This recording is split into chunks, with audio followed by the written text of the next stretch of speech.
আল্লাহ রাব্বুল আলামিন বলেছেন, তোমরা আমার নিকট দোয়া করো, আমি তোমাদের দোয়া কবুল করব।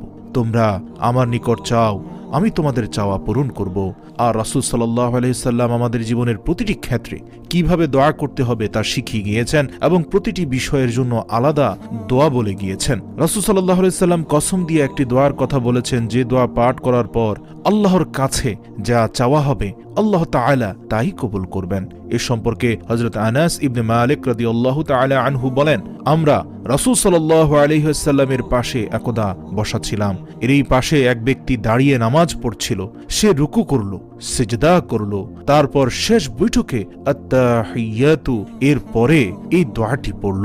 দোয়াটি হচ্ছে, আল্লাহুম্মা ইন্নী আসআলুকা বিআন্না লাকাল হামদা লা ইলাহা ইল্লা আনতা المنان بديع السماوات والأرض يا ذا الجلال